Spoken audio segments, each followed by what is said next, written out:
you're back. Good. What can I help you with at this late hour? Matter of fact, I don't.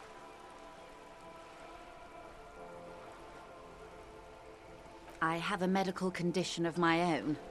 Nothing unusual, though. I'm old, you see. Of course. That's what I'm here for.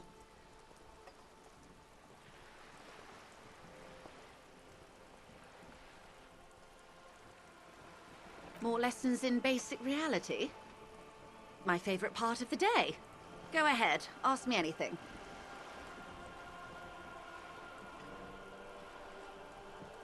What I am not is a basic term of reality. Everyone wants to talk about themselves. She will, in time. It's a neurological disorder caused by lack of vitamin B in the brain.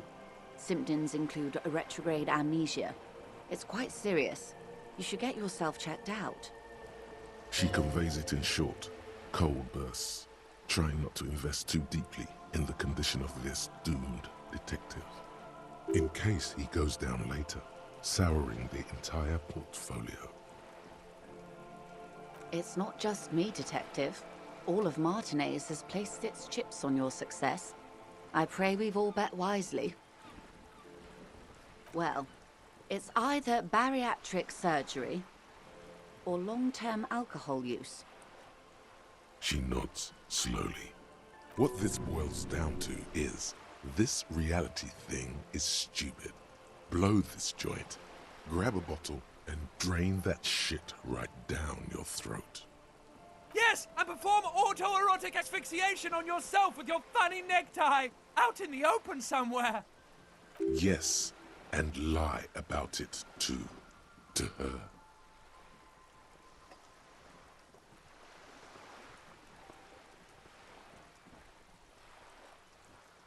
Of course. Well, I'll be here if you need me.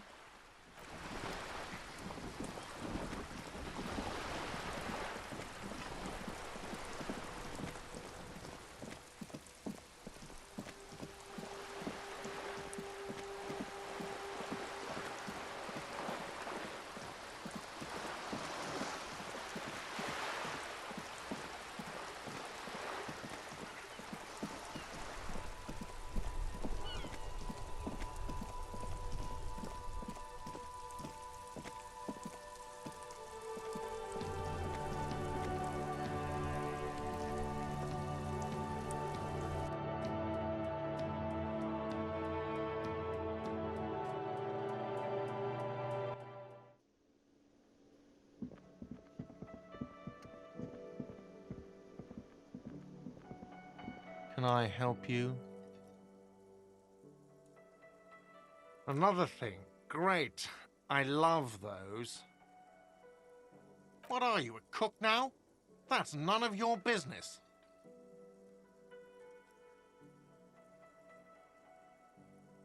No, you don't.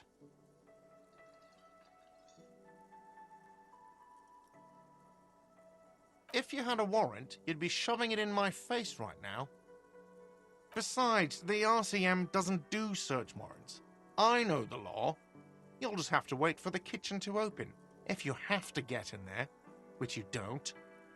You do realize you can just go into the kitchen at 1300 hours. No need for superstar charm or Sambo-style antics here. Sambo is an acronym for Samoan boxing, graceful martial arts stuff. Sambo style implies stealth, cleverness, and cool.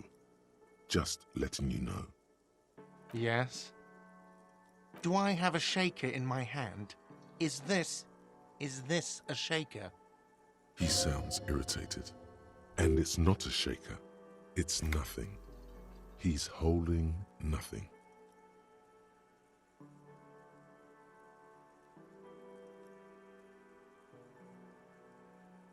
Am I wearing a little bow tie? Am I wearing a bow tie and doing this? Am I smiling? Do you see me smiling and shaking my little shaker? No. Do you know why? That's right, I'm the cafeteria manager. I'm glad we cleared that. Was there anything else? Play it calm. This man needs to understand you need a drink to help the community deal with police stuff.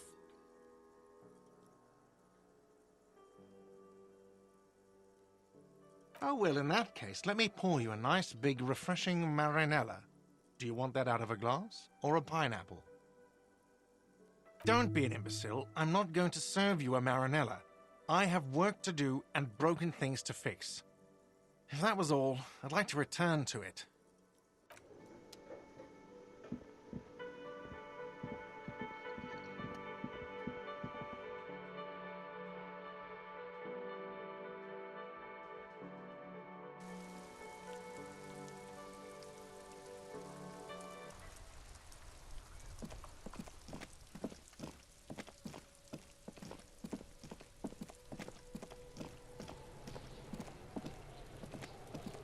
Fuck does Kuno care? Kuno doesn't fucking care.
The dusty radio computer sleeps on its wired frame, forgotten and unused. Its keyboard has a rectangular on-off button. A piece of paper still hangs from the printer.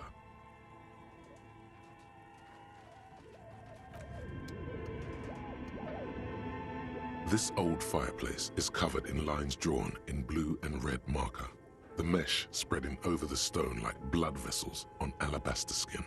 It looks ghostly and strangely ancient.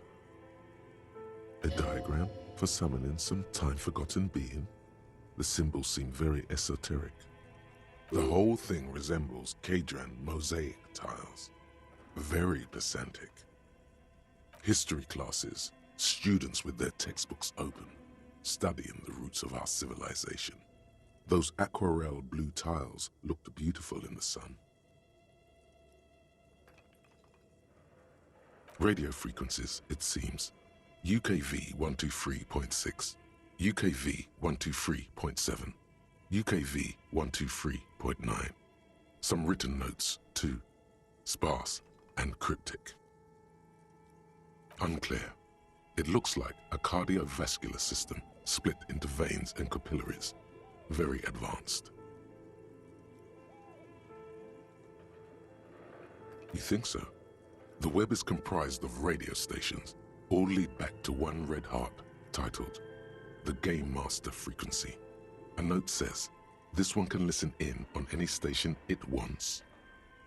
Someone very important. The leader of a massive on-air game built by these people. A conductor for the hundreds of story threads that pass through the Game Master's frequency. Whoever decides to call in to a call-in station, it looks like. A list of names under the stations suggests people across 6 Isolas would be playing. Muindi, Insulinda, Kotla, Grad, Samara, and even Il Mara. All of this is gone, left unrealized. There's no way a little basement studio working here could pull anything like this off. Nothing. It's just lines on marble. An echo from times long gone. No one has used the fireplace in ages.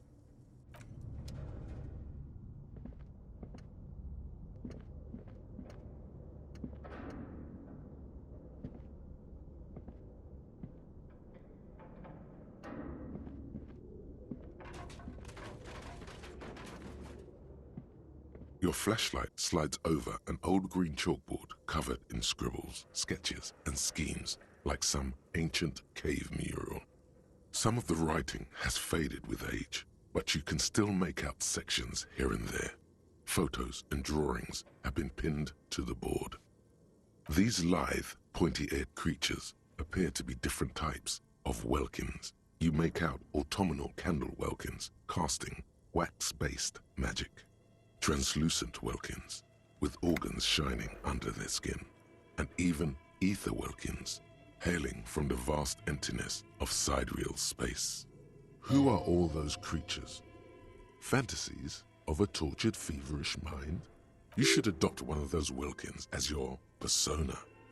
No longer a mere man, but a welkin. One of the welkins, towering among the rest, appears to be different, however. It's Vara Hamira, a high welkin, his face white and scarred like cracked marble. This is clearly a welkin supremacist. The note says all non-welkin races will be purged. The Haldor, the Tworg, the humans, and even headless men, all of them purged. Imagine a world filled only with welkin, green welkin, dread welkin, and the high welkin to rule them all. Your eyes glide over 4 sections of the imposing green chalkboard.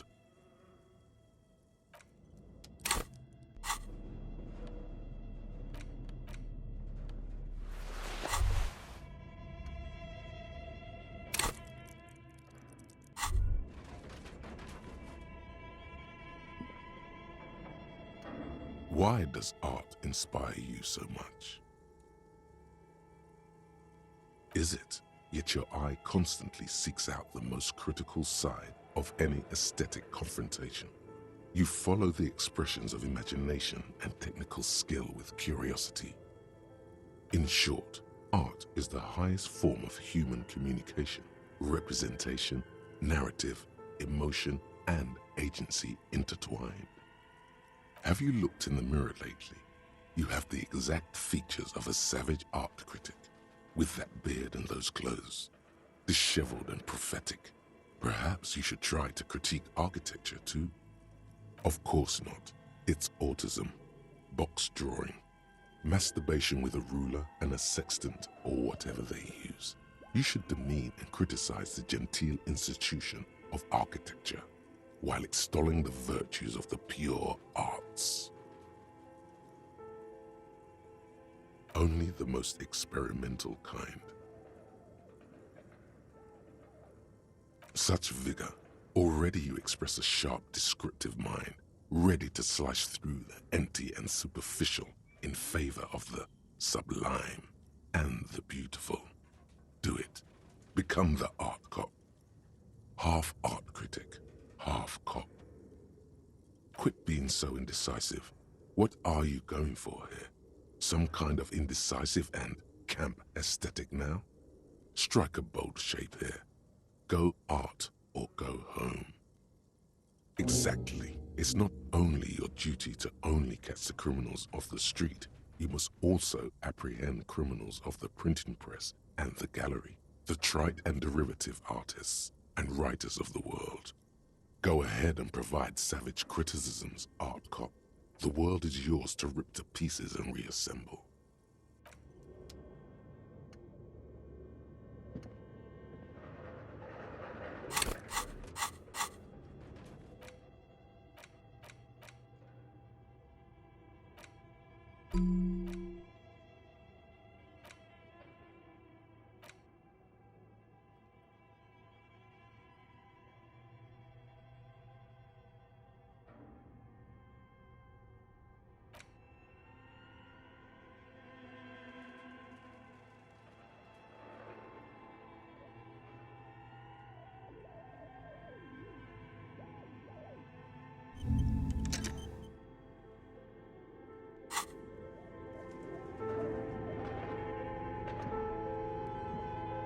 Your flashlight slides over an old green chalkboard covered in scribbles, sketches, and schemes like some ancient cave mural. Some of the writing has faded with age, but you can still make out sections here and there. Photos and drawings have been pinned to the board. The photo collage depicts barren, icy landscapes wrapped in perpetual night. You see permafrost and glacial landforms, dead trees grown in under the snow. Entire oceans have been frozen from shore to shore. There are pictures of settlements on dried-up riverbeds, abandoned in a storm. Animal corpses in the dark, carcasses and bones. You see primitive oil rigs built into glaciers, boreal dvorg, yurts under the snow, great mammoth-like beasts of burden.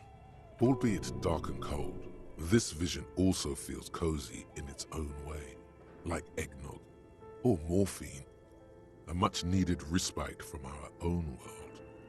A pinned postcard reads, "The heat death scenario, a desperate fight for geothermal energy engulfs the world as Wirral becomes untethered from its sun, drifting through the universe." This is a monthly calendar from the year 50.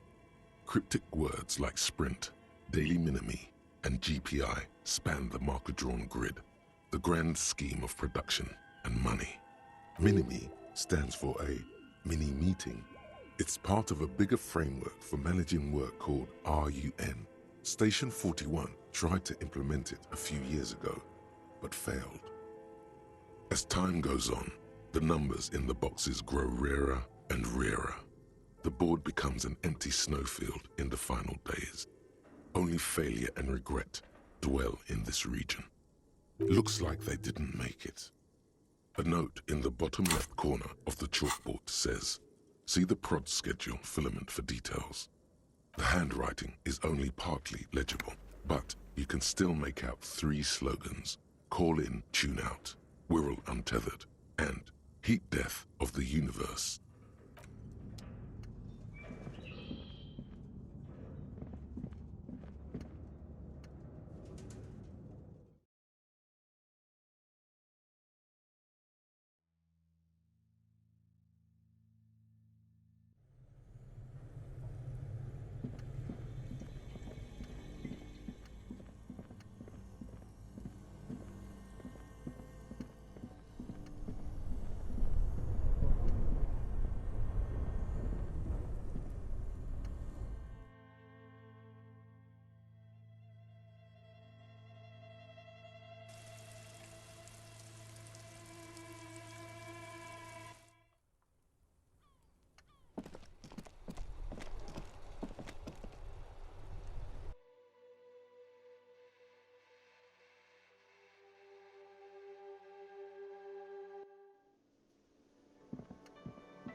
It's the ledger you found in the trash, a cabbage of papers hanging from the board, with the permeables drawer inside. It's barely held together by a clip, then made complete by the faint smell of urinal cleaner. It takes about half an hour to piece one together, using the system you've devised. Which one do you want? Murder. Tum tum tum at the Hookah parlour was a case originally assigned to an officer called Joseph Mills, who is now dead, of circumstances completely unconnected to murder at the Hookah parlour. Beaten to death by a throng of Villalobos gang members when him and his partner J.M., only initials mentioned, answered a call one night. It's a sad story, and it isn't really represented in your case files. Stop stalling and get to the murder at the Hookah parlour. Joseph Mills was on this case that he just couldn't solve, was doing it solo, said it was a real nutcracker, a real brain twister, was on it for, like, a month. The captain got impatient. Shit or get off the pot, Mills. Mills didn't get off the pot. Not yet. He kept at it for a couple of weeks more, racking his brains, running with every theory, as outlandish as they seemed. Still couldn't solve the murder at the Hookah parlour. Tough case, he said. Toughest he's ever had. No, he was awful. Awful sense of humour, too. The worst jokes you've ever heard. Really rapey. Still, he'd been on it for months now. Said it was the final case. Said it was uncrackable.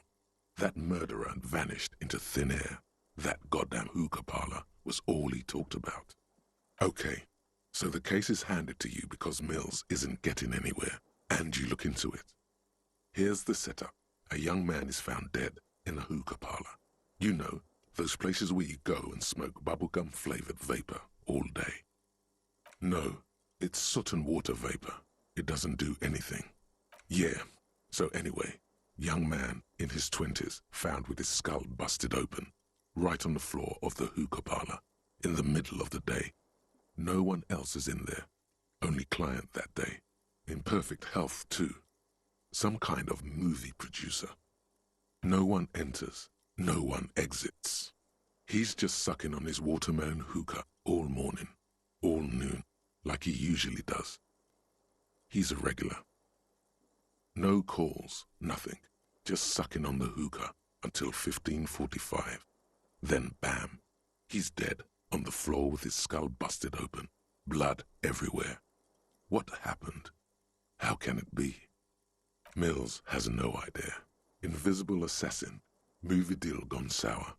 Girl at the counter did it. Nothing fits. Eerie. Man just dropped dead. So you go to the parlour. You see cushions around the table. Tables low, heavy, really sharp edge. See? You can't even read the thing without solving it. Yeah, it was that. Turns out hookah does do something. It turns off your brain's oxygen supply. And you don't notice it until you get up to go to the bathroom.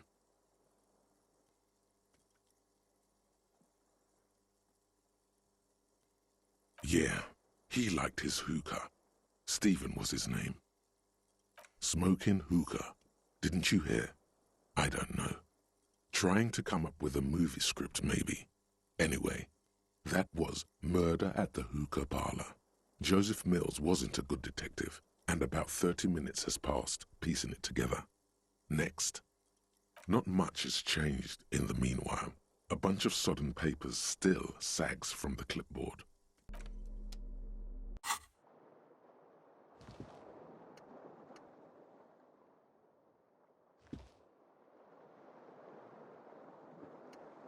The bed is cold and not particularly inviting, but it's yours. The sheets look awful. The sheets feel at once coarse and clammy against your skin. The bed sags beneath your weight as you stretch out and finally close your eyes. And then sleep doesn't come.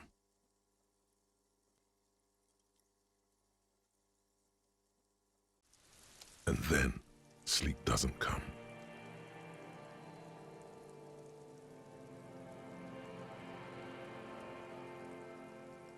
Obviously, you're in bed with your eyes closed, but it's not happening. Maybe it's the bed's fault. Its synthetic filling has separated into hard lumps. The pillowcase smells oddly. It barely covers your toes, stretching over your soft belly. This is your body here, intimate and warm, breathing. Under your thrumming eyelids, you see a dizzying array of colors. You won't get off this carousel quite so easily. It's a little better. Colors, scenes, and half-formed phrases still litter your mind. Part of you is still trying to solve the case, isn't it? Something to do with, what was it that the lieutenant said? Union? And it's gone again. Your thoughts lost between the slowing brain waves. Your breathing steadies. A great silence washes over you until your eyelids twitch in your sleep and images start.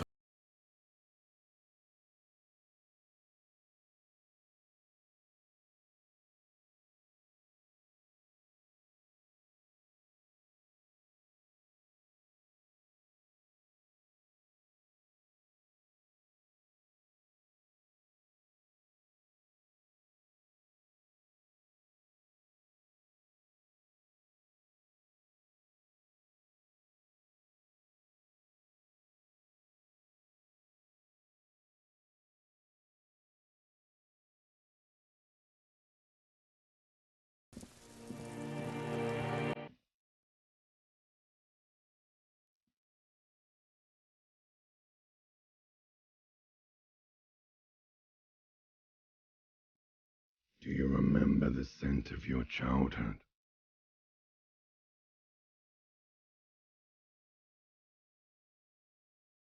What it says on the can, Harry. Answer the question. You're not kidding anyone, Harry. You don't remember shit. Tell me, do you remember your wife's hand on your face? You know who I am. I'm the bad day.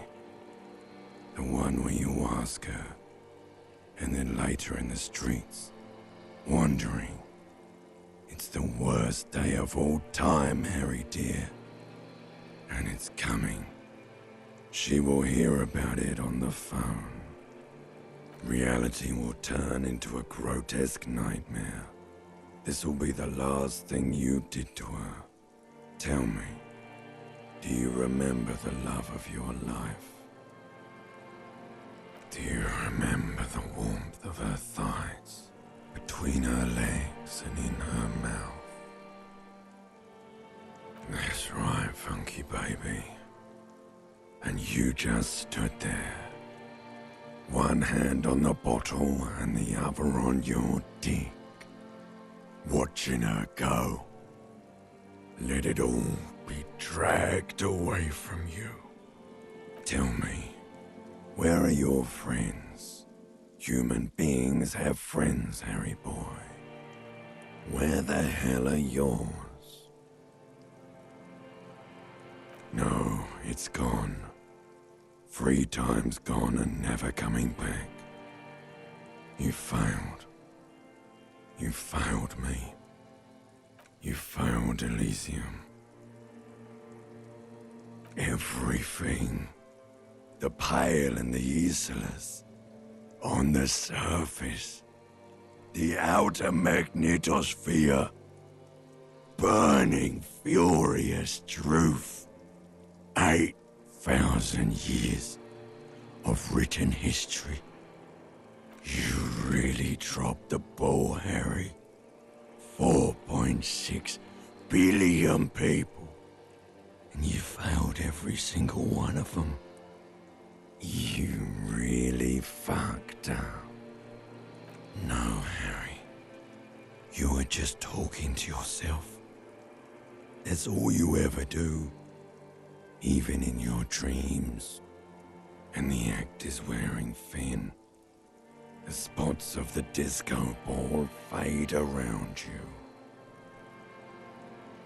You'll be back in those cold snakeskins in no time, sweating up the bed. Stinky boy.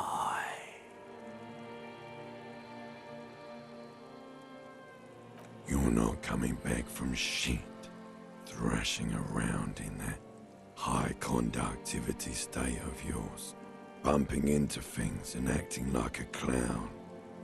Who are you kidding? Help you? Why? I can't hear you. The rest is just a word dream. Jumbled up garbage. The pictures are gone. The bed rises to meet you. A thin, sleep-like state. More glass than velvet, grinding in your head.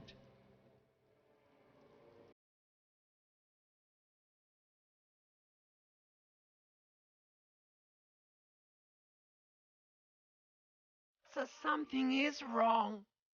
Sleep shouldn't be this bad, this dry, this unnourishing.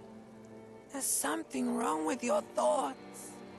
Some kind of new type of hangover. Oh yes, party boy, and it's worse than the one before. Just think of the shit you saw. Here it comes too, so soon already. A silent alarm goes off in your head like clockwork, barely let you sleep at all. Time to get those clothes on, Harry. Time to go to work in the shit factory.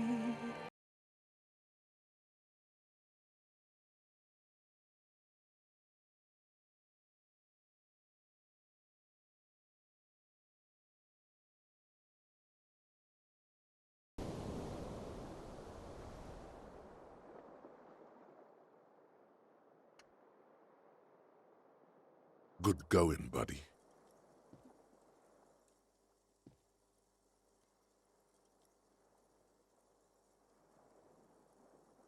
Yes, wait till you see the one with the chick in it. It's gonna be a good one. You feel even worse this morning than you did last night.